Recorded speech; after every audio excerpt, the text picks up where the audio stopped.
Hey everybody, good morning. I am running somewhat like molasses. Hey babe, I left a note for you. Hopefully you understand what happened.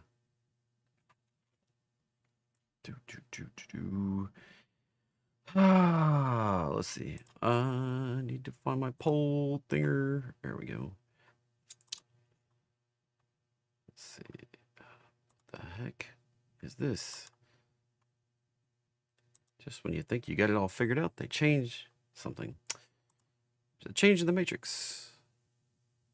Deja vu. Load this up, please. And let's see if I can do a poll. Cool. Poll.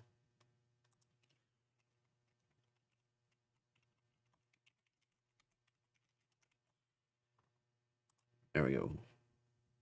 Kicking off a poll to start the day. Now, back to the regularly scheduled content. All right, now my window went away. Cool. One of those mornings. I mean, that's why I'm late. Sorry, apologize. It's just one of those mornings for me. The harder I push the rope, the less it wants to go. Goodness. All right. It's going to be a day, I think. So welcome, everybody, to the edition of The Great Disconnect, the show where we try to make sense of the market that has no sense or makes no sense or lost the sense along the way. And this week, the market serving up a triple-decker sandwich of absurdity with a side of pure, unadulterated chaos, right? So we've got the Federal Reserve, our supposed financial overlords, playing a game of pin the tail on the donkey with the interest rates, and possibly while they're blindfolded in the dark after they've been drinking, right? We got, I mean, seriously, we got a gold rush that makes the 1840s look like a casual trip to the jewelry store, and we have an entire economy seemingly propped up by digital equivalent of pixie dust and unicorn tears. We call it artificial intelligence. So grab your popcorn, maybe a helmet, maybe a tinfoil hat, because we're about to dive headfirst into the madness. And along the way, we might find some opportunity to make a little money off of this collective insanity. So first up, let's talk about the wizards at the Federal Reserve. We've got our esteemed chairman, Jerome Powell. He's been telling us for months that he's very data dependent, right? He needs to see the numbers, the charts, the spreadsheets before we make a move. It all sounds very responsible. One little hitch in that giddy up right there. The government shut down, which means all the people who collect that data, put out the data, they're sitting at home. Probably binge watching Netflix, wondering if the paycheck's going to come in the mail. So our data-dependent Fed is now flying blind with a rate cut scheduled in about 3 weeks, or a meeting anyway. I mean, it's kind of like trying to land a 747 in the soup while a hurricane's coming in. And the co-pilot is a golden retriever. I'm sure Goose can identify. He's probably done that, right? Maybe Sledge. Maybe Sledge has done it. Not the 747, but maybe an Eagle. The General certainly has. I know he's got the skills. Anyway, why? Because when you don't have data, well, delusion, maybe magic 8 ball. You tell me, how do you invest when you don't have any data? Right? I usually I gotta look at the chart. I can't make a decision without it. So, for us savvy investors, creates an interesting situation. If the Fed does cut rates this month, and there's a pretty good chance that that's going to happen, that's pretty good for certain assets. Think of it like this. When the cost of borrowing money goes down, companies that borrow a lot of money, companies in the real estate niche, companies in the utilities niche, tend to get a little boost. Their stocks become more attractive, especially the ones that pay you a nice, healthy, steady dividend. It's kind of like getting paid to wait for the storm to pass. So speaking of storms, let's talk about the new safe haven gold. As I like to call it, the official currency of doomsday preppers. Sorry, Serge. Break out your tinfoil hats. Gold has rocketed past $4,000 an ounce. That's a 54% gain alone this year. But the big winner, as I said, it was going to probably do. Silver is up over 70%, outperforming gold. It's a classic fear trade. People kind of getting nervous a little bit. Japan ramping up their money printers. Scared about the economy, scared about the world economy, scared about the U.S. economy, world economy, governments. The government's shut down. Maybe the strange noise that my refrigerator is making. Who knows what we're scared about. And when people get scared, they buy gold and sit on it. But here's the thing. When everybody's running in the same direction, usually it's a good time to be cashing out, not buying in. Gold is the most overbought it's been since 1980. That means right now it's a little stretched. It's tired. It's likely going to take a breather. If not, a large step back. We could be talking about a potential to retrace back in the 2000s. Be careful, all right? Even if you think that's not possible, be careful. So how do you play all this? Well, you can join the stampede. You can jump on physical gold. I do recommend, if you're going to buy it, stick with physical right now. But some people can't do that. You could be a little more strategic. Gold ETFs, GLD, IAU. That's India Alpha Uniform, or Golf Lima Delta. They're easier to buy and sell. You can play options. Or if you got a bit more appetite for risk, you can look at the companies that dig the stuff out of the ground, but they're all sky high right now. And the ones that aren't performing, they're probably not going to perform. They're not going to catch up. So they're like the guys who sold shovels during the gold rush, except they have costs that have been ever increasing too. So one little hiccup, this house of cards can come down. But they tend to do very well when prices of gold are high. And now for the grand finale, the big one, the bubbles, to end all bubbles. I'm talking about, of course, the AI stuff that I've been, just kind of hammering on a little bit lately. Did you know that AI spending now accounts for 40% of our economic growth? Think about that a minute. 40%. Without AI, our economy is either flatlined or shrinking. You can call it a bubble or not a bubble or whatever, but this is an AI economy right now. It's the only thing really driving the train. If there's a hiccup, it's kind of a dangerous situation.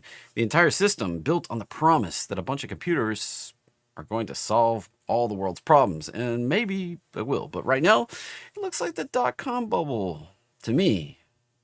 Let me know what you think of it. Everybody's throwing money at a company with a .com name back in the 90s. Pets.com, Webvan.com, GeoCities.com. All of it was going to change the world, right? You just need to have an idea, buy that .com, go public, get the money, and then we'll figure out how to make money later. This is very similar to AI, except all these websites have .ai. Even the company names have .ai in their name. The valuations, absolute ridiculous. The entire market is being propped up by a handful of these AI darlings. It's kind of like a Jenga tower, and the AI stocks are the blocks at the very bottom. Now, I keep harping on this to be careful because we never know what the last, to harpen back to the old adage, the straw that breaks the camel's back. You know, you keep putting one, you can put a feather on something.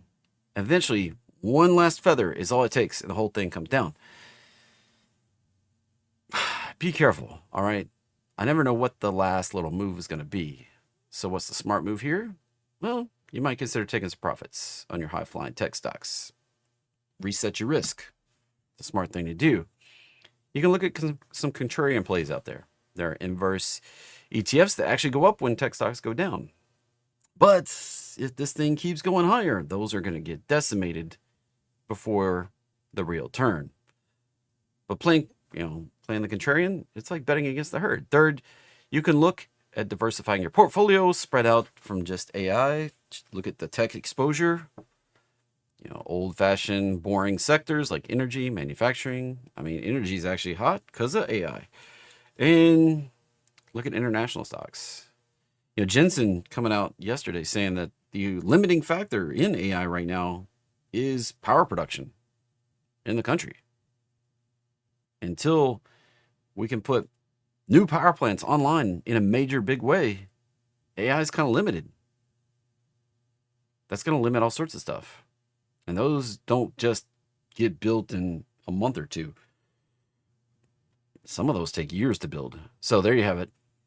Market conditions, market contradictions. Fed that's flying blind into the potential rate decision at the end of the month. Gold rush that's getting too crowded. An economy addicted to AI. I mean, you can sit here and say everything's rosy, but I can't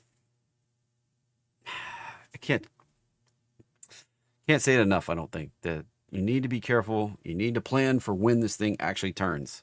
All right. Right now, it's like the grasshopper and the ant, right? The ant sits there, puts away food. It's the fable. The grasshopper and the ant. The ant prepares constantly all his life. And then the grasshopper parties until the first freeze. Then there's no food, there's no home, everything's gone. So don't wait till the first freeze to prepare. Be careful. Don't bet your life savings on a chatbot. Alrighty. That's the monologue. Moving on. How do we make money? How do we make it on money today? All trading involves a substantial risk of loss. Past performance is not necessarily indicative of future results. This presentation is intended to be informational, educational, fun, and entertaining, not a recommendation to be buying or selling any financial instrument, including stocks, options, bonds, forex, futures, cryptos, treasuries. If you desire personal financial advice, hire and consult a financial advisor, which is not what I do. Let's see. Say 78% expect the market to be green today. Nice. We got more participation today, too. I like that. All right. If you want somebody to tell you what buttons to push, hire and consult a financial advisor. Let's see what we got cooking. Hey, good looking. What we got cooking. I love how this disconnects me every few minutes. Awesome. So S&P 500.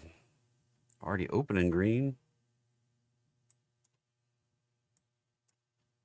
Let's see. But it's kind of flat here. Look at this. Look at this overnight action right here. Move that out of the way. Kind of flat.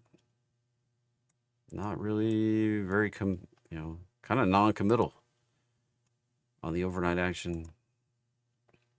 Little gap up. Oh, look at that. Right to the target. Who could have guessed? Look at that. Bulls. Wow. So this is really convenient. Look at that. 1, 2, 3, 4, 5. Perfect. What do we expect now? It's got some clarity in the chart right now. For once, something to watch very specifically. Now, that's a potential 5 up. There's two competing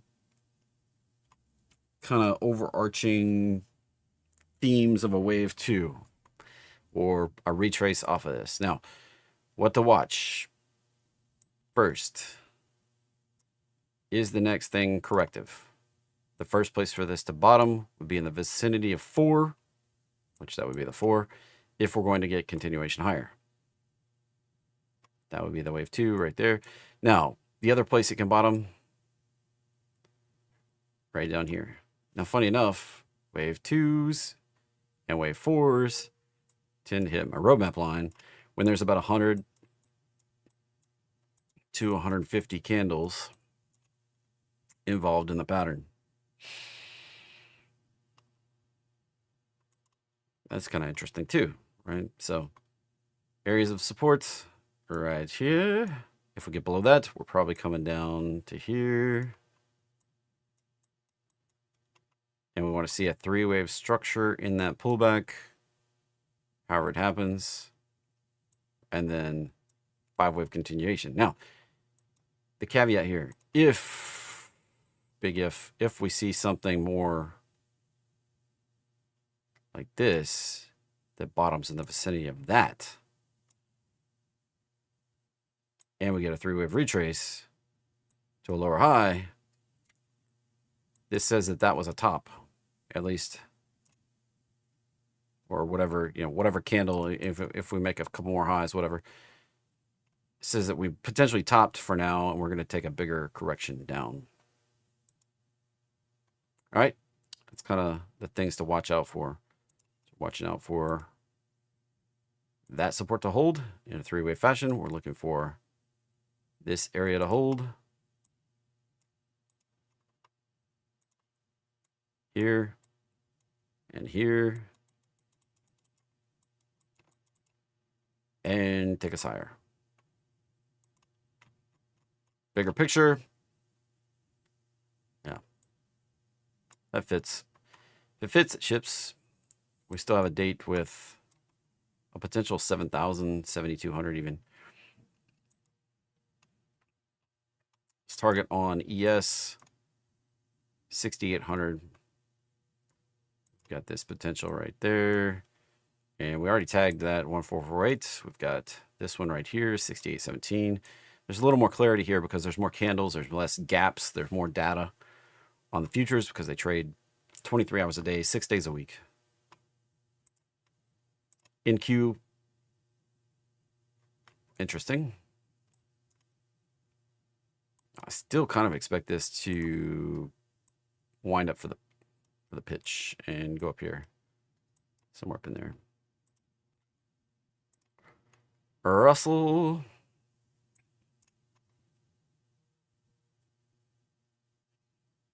Yeah, we still have, I mean, this one's just daily chart.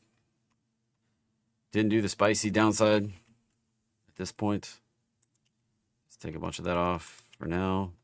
We'll come back to it when we finally do make a high. This will probably come down eventually. Looking for that 2,600, possibly 2,700 right now. Fairly clear here. Those two levels. And the climb schedule could put us up there around Thanksgiving, possibly into the end of the year. So still got more partying to go, according to Russell. Party on, Wayne. Party on, Garth. Oil has a monthly pivot right up here at 63.50. I'm willing to bet that we need to hit that monthly pivot before we can take a trip to the downside.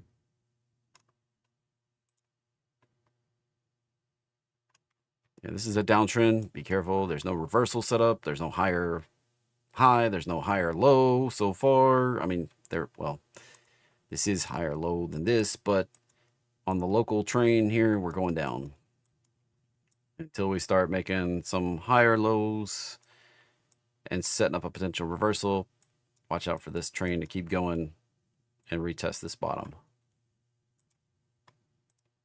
Gold, yeah, coming up into that next resistance. It's freaking insane. 4,200, there's some major resistance right up here on the big giant time frame. Talking about like the last 100 years of gold. This thing starts looking a little more played out. I'll probably have to go higher time frame than that.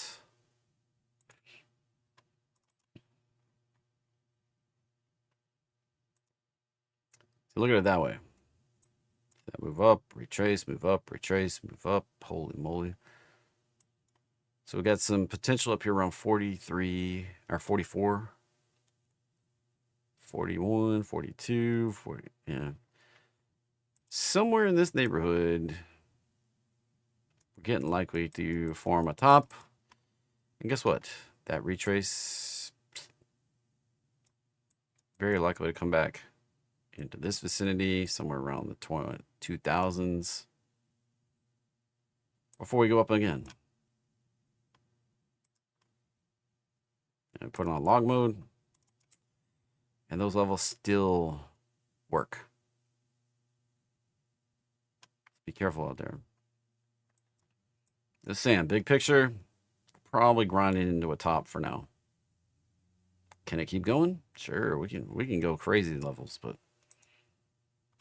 it's going to need to take a resty. All right, looking at Bitcoin. Still working on that 4. Still the same stuff I said yesterday. So we're still working on this corrective action here. That's a 3-wave down. That's a good sign. It's not 5. 1, 2, 3. And then doing some corrective crap here. That has 5.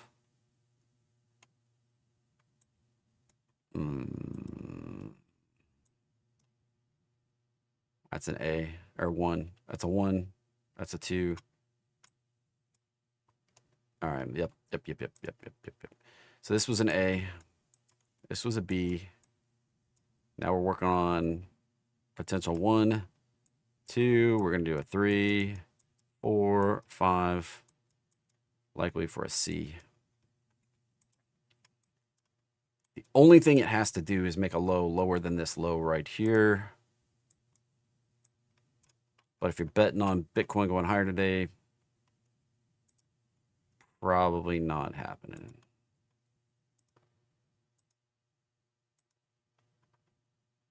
Looking for that dip, maybe a 4 or 5.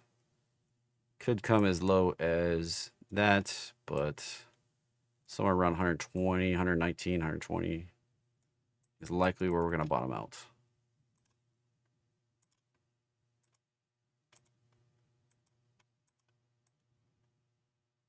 Now, it could get a little worse. Like I'm not going to sugarcoat it here. The down pattern, we could get a flush out. It could take a big chunk of that move back up. I mean, take it back down. Excuse me. Get the words out. My brain's going faster than my mouth at the very moment. So looking at this move up from this low right here to this high right here. There's potential that this comes all the way back down here. 115, 114, 116, 115, right in there. It is a 618 retrace. There's potential. We could hold the 50. We could touch the 786. It's the most likely if we get down below this kind of target area right here around 120. We'll be back down here once again. All right. Serious stuff here. So set your alerts if you need them. Ethereum. Come on, man. Come on, man.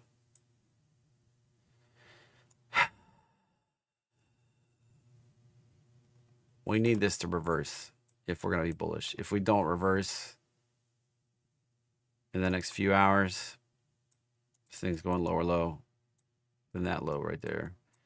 And likely going to hit the daily roadmap line, which is down here.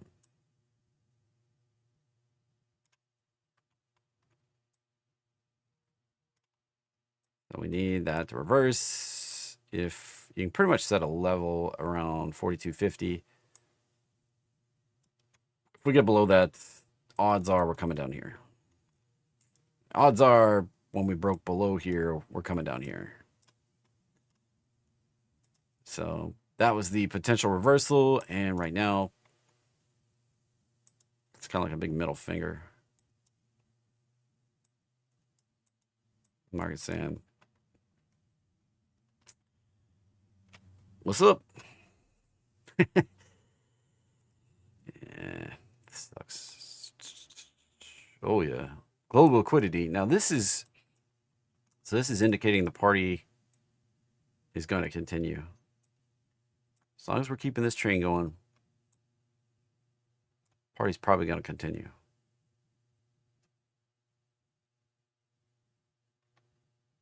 If this train breaks back down, you know, you can set your warning level at this point around 45,000. We'll pull that up in the coming days, I'm sure, as we go higher. If we break back below 45, party's probably over for now. As long as we stay above 45, global liquidity party keeps going.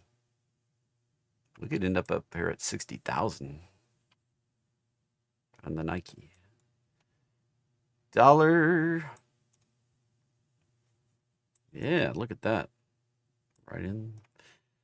Sometimes we get lucky. Almost got time and price right on that one. So looking for this to come on up into that a little bit higher. We're in the target zone. But I expect it to come on up and actually hit the roadmap line. So that's what I wanted to see on Ethereum right there. That break above. Hold. Let's go. But we didn't. We haven't done that so far. That right there is what I was looking for on Ethereum. And it's messing it up.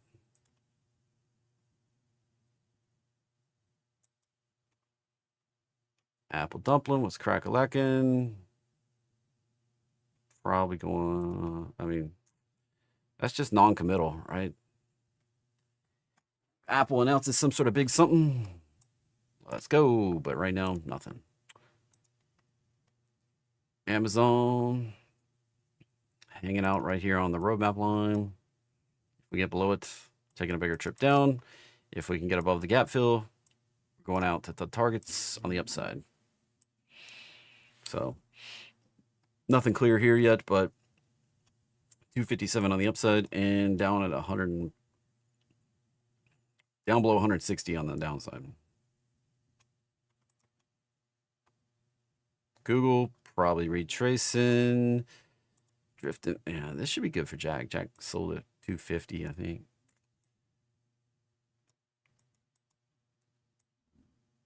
So probably come back down, test this, maybe test the breakout down here. And then set the stage for going higher. Meta, so far holding on to the roadmap line. That can be bullish for going on up. But if we break down, watch out for the bigger, well, that's not the right 618. Let's see at this point.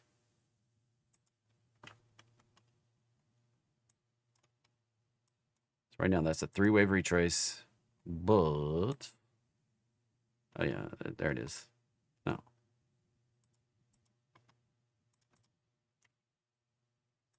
It's not pulled up to the top.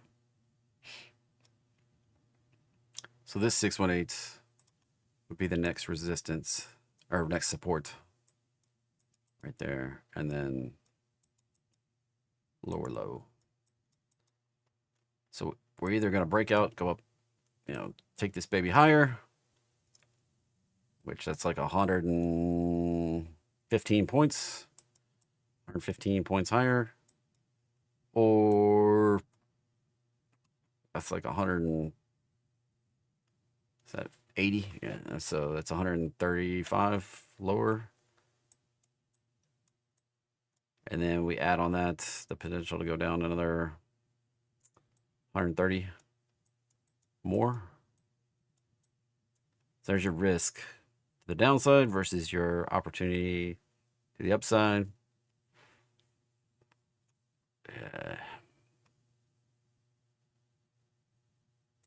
Be careful. Microsoft, so far, holding the resistance. As long as we hold under that, there's the potential. And if we get under that, there's the potential. We can bounce here, break out. That next upside target's up there at 560, 565 area. We came up just shy of that right here. We're just shy. Retracing. Nvidia breaking out new highs. 212 still the target. Tesla.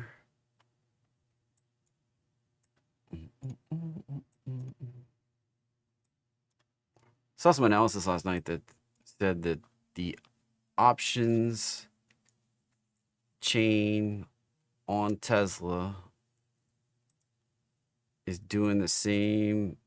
You know, it's hidden because of the extreme volume on Tesla options, but there is the same investment pattern happening in Tesla that happened in Oracle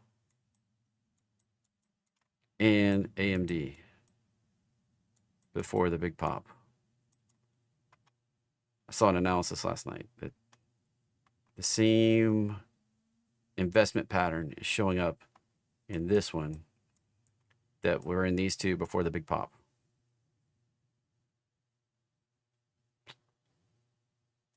That could be fun.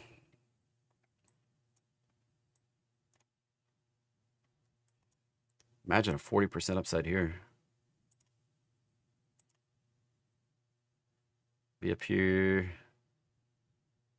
around 600. That'd be fun, right?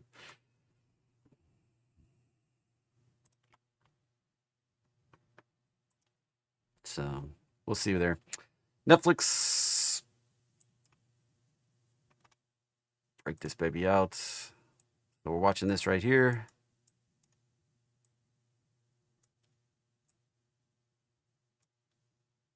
$13.74 potential. If we can break above that high right there.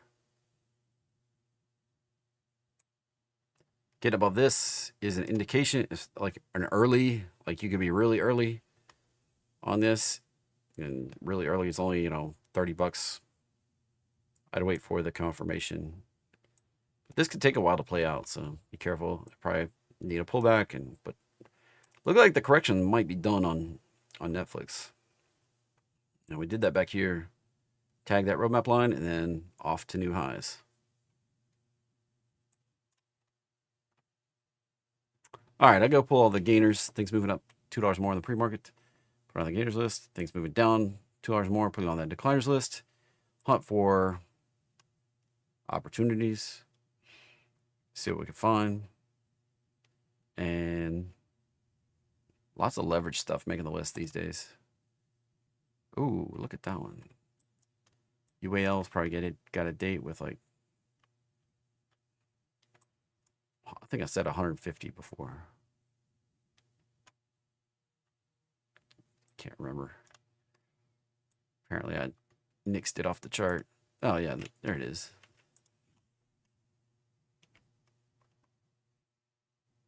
And pull it far enough down. Yeah. Let's draw it back on here. Got a date with that. If not, I'll up here at 350. So 150 is the conservative target. 200. That's DAL has the same sort of thing cooking. This one probably 110.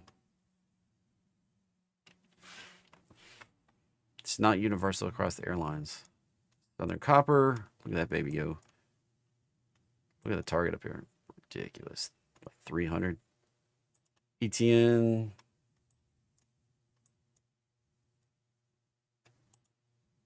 Oklo gonna keep being crazy.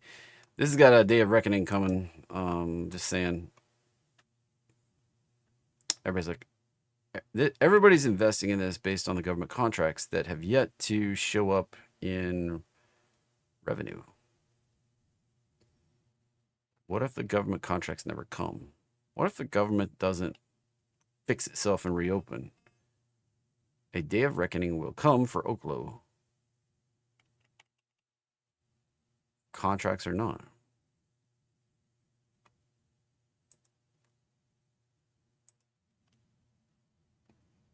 ALB.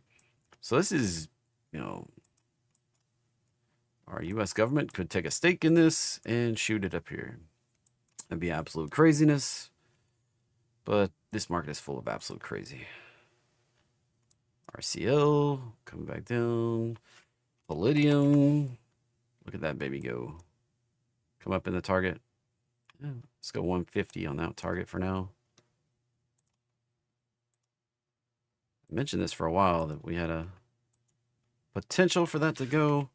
PPLT is the one that has really been performing. 160 target coming up, coming in hot. Only $8 to go. If anybody got that one, congratulations. I just didn't do it. Yeah, VRT we were talking about yesterday. This is Vertiv. For those of you who didn't catch the tickers, VRT was one of them, and MVT was the other one. I think it was MVT? MV. What is it? Oh, I'm on funds. That's why I can't find it. Yeah, MVT. Invent. This is the other one. Schneider Electric was the other one, and it's not traded in the US. So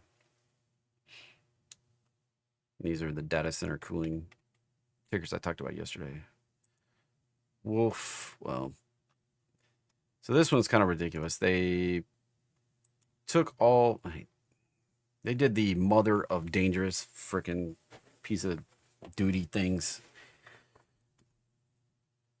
Through corporate action, they took all their existing shares that were pretty much a dumpster fire and took them back in, essentially, without you doing anything, and then reissued new shares.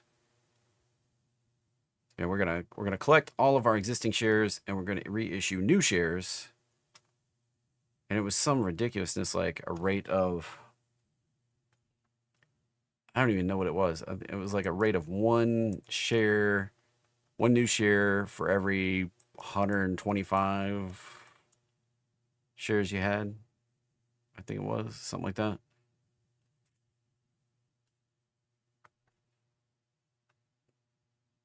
I was playing this for, dollars. It was down around $1. I had like 300 shares looking for maybe a 50% pop, and now I've got 2.5 shares and some change. So it's not exactly 125. It was like 120.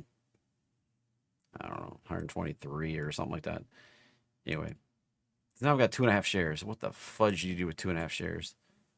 And my cost basis when it is like 700 now. So this is absolute crap.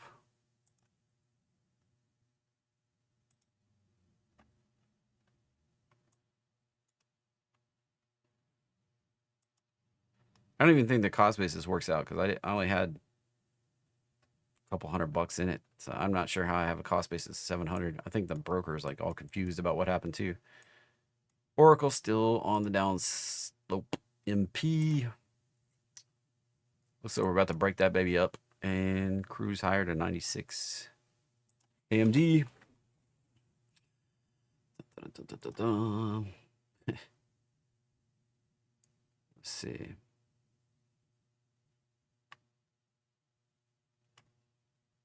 was trying to think of another poll to do.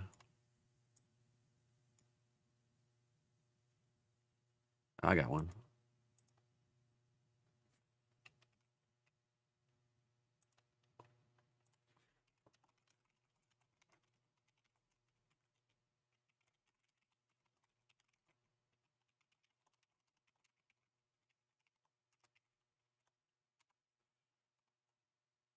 Start the poll. Does the government reopen before the FOMC on the 29th?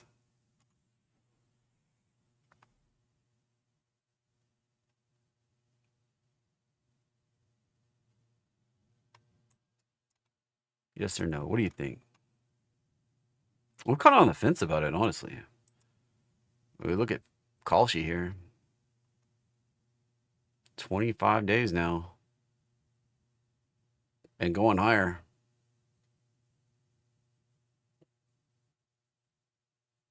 We're not far away from pushing it out past the FOMC.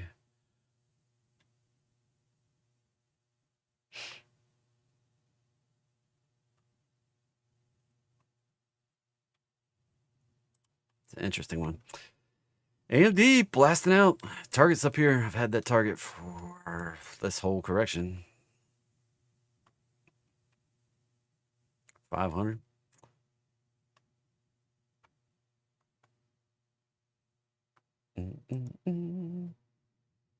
Byron. Real. CX. This is a big, like, all right, here's a big one. Big bold prediction target right up here. Oops, too big. Too big a bold prediction. Right there. Probably going to 70. Then probably retest the breakout and then go even higher. Maybe up to like 150. Let's go 120 on that. So we're going to ping pong this baby. Something here. And there. So looking for this.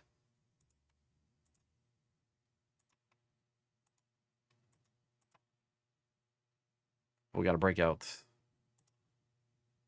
above here. That was an interesting one.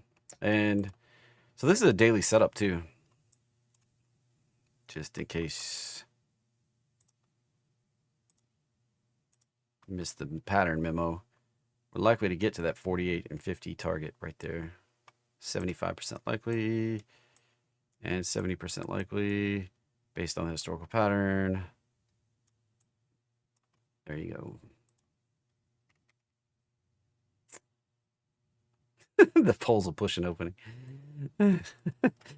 I don't have any influence.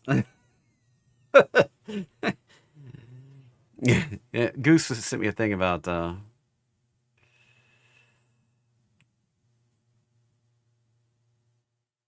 Goose sent me a thing about the rise of influencers on YouTube. Be careful though, listening to people that don't show you their real results. Haven't been in this game for a long time. I've been doing this. I've been trading for most of my life. This now all time now up to over 27,000. Booked out some. I rolled some options forward on DJT and Soundhound. I'm off the IBIT for now. We're out of that in this account. I do have some TSLL. That'd be beautiful. I got put that. And then we go ripping off to like 600. And that made me a few bucks. So there you go. Looking at this month, it's sitting about $2,000. Got a long way to go. So this account, the goal is to get this number, the 1 month number, to 50K. And do that, have 50K there, 150K there. I want to have at least 6 months of 50Ks. And we'll call this challenge completed. So it's going to take me a while, obviously, because, that's not any, I mean, that's what? Not even 10%. Not even, we're not even 5%. So I got a ways to go. Right along, baby. It's all on K-Info. It's public right here. But we're going to get it. We're going to get it. All right. Decliners. Let's see. Race. Ooh, look at that. I think I had a target right down here, but maybe not. App loving. Roadmap line. We didn't do this, so thank goodness. That would have been rough for app traders. Boom. Now, if we can hold above, if we hold above that, if we touch the roadmap line and hold above it, that sets up the 1, 2, 3, 4, 5. And we'll get a fifth wave move higher. Should set the target right up here after we get the retrace. Let's pull this up just a little bit. So as long as we don't overlap, should be able to go on up. Well, I warned about that one being dangerous. That's probably going out of business. Toyota Motors, nothing great. UPC looks pretty rough. What's in the poll? Let's see what we got. 60%. So only 35 voters. There's still 100 people on the stream. Come on.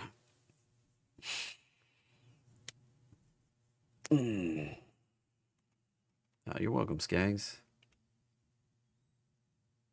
I try to identify stuff I think is going to work for everybody. I don't just throw out stuff to throw out stuff. Baba didn't retrace. This back here I thought we might, but now we're on the train. K-Web, although we're just grinding in here. I want to see this turning and keep going. Baidu.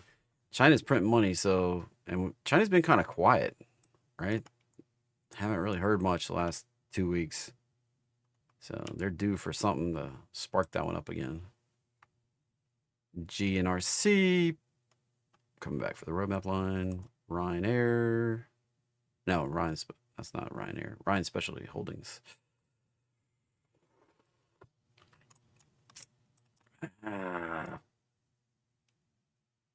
That can go deeper. Like that can come down here to 40, 45. Bloom Energy, rocking and rolling, 121. And then the other two setups for SanDisk. Yeah, watch out for a pullback there. CACC. Yeah, so this fired off back here, and then we did a sub bounce, higher low, lower high, 543. Let's look at the statistics on that one. Kind of in line with the historical pattern. So standard 568 likely to play out. And the CWT, there weren't a lot of setups today. Out of nearly 4,000 tickers I check, 48. Now this is good right here. Look at this. 58 trades. Nice long history of hitting targets. 80%. We're above that. And above the historical average. I like greater than 2, but this would work. Giving a little pullback for a better entry. And 48. I'd go for 48 on the target if I were going to get involved. It's not giant upside, but this is California Water Service, so this is utilities. Pays a nice dividend.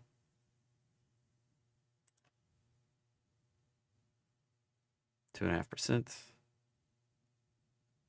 a solid one right there. Tends to trend. All right, buys for the day. Kind of outlined in the beginning. Oh, look at that, pulling back. As we briefed. Anybody surprised? Oh, we breached that. Likely to come down here.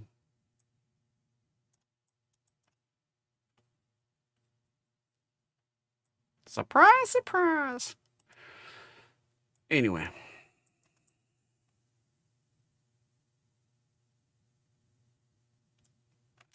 There we go. That's it.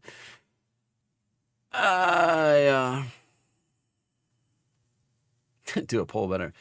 That's hard to do because then I have to like type all the colors. And there's only like what? I guess it depends on how many bits you're doing. Like there's 256 million colors. That'd be a lot of colors to type in there. I'm not, my my favorite question though, on a scale of 1 to 10, what's your favorite color of the alphabet? Go, tell me in the chat right now. On a scale of 1 to 10, what's your favorite color of the alphabet? For those of you still left.